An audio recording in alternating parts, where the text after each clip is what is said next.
د ټاپ 20 کارز چینل ته ښه راغلاست. ملګرو، په نننۍ ویډیو کې تاسو ته د لامبورګینی کمپنۍ په اړه معلومات درکوم او دا درته وایم چې دا کمپنۍ څرنګه موټران تولیدوي. نو ورځو د ویډیو په طرف.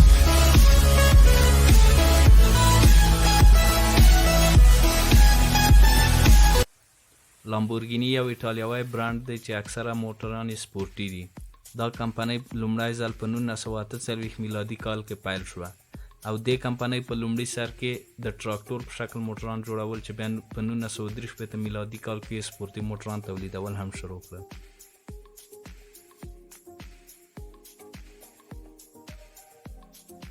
دا کمپنۍ په لسو کلونو کې ډیره مخته ولاړه او ډیر شهرت یې پیدا کړ. بعداً به خاطر رکود اقتصادی جهان در سال 1973 میلادی فروشات این کمپنی تقریباً به صفر رسید که بنیانگذار یا مؤسس این کمپنی تصمیم گرفت در سال 1974 این کمپنی را به فروش برساند و بعداً در سال 1978 یعنی 4 سال پس از فروش این کمپنی ورشکسته شد. په 1998 میلادي کال کې دا کمپنۍ فاکس ویگن شرکت واخیسته او دا کمپنۍ یې بیرته په پښو ودروله. اوس مهال دا کمپنۍ خپل جهانی شهرت ته رسیدلې ده چې ډیر ښایسته سپورټي او لوکس موټران جوړوي.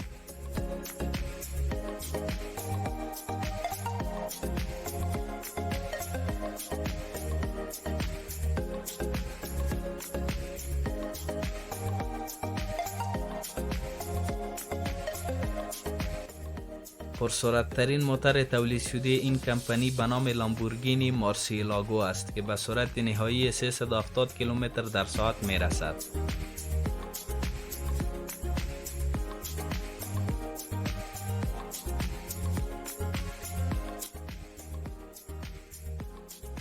تمام موتورهای این کمپنی با انجن 12 سیلندر تولید می شود بغیر از لامبورگینی گلرادو که با انجن 10 سیلندر تولید شده بود.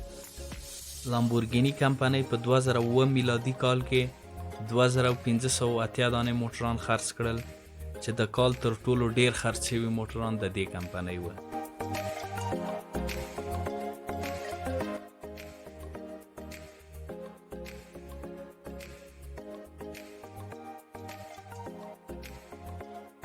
یک چیز جالب دیگه ای که بسیاری از موتورهای این کمپنی قسم ساخته شدند که انجن آن در قسمت پشتی موتور نصب می باشد.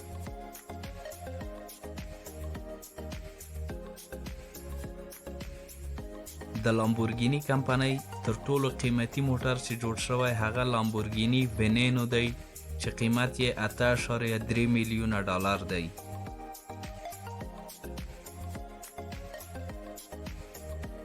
ملګرو، دا و د نن ورځې ویډیو. که مو خوښه شوې وي ویډیو لایک کړئ.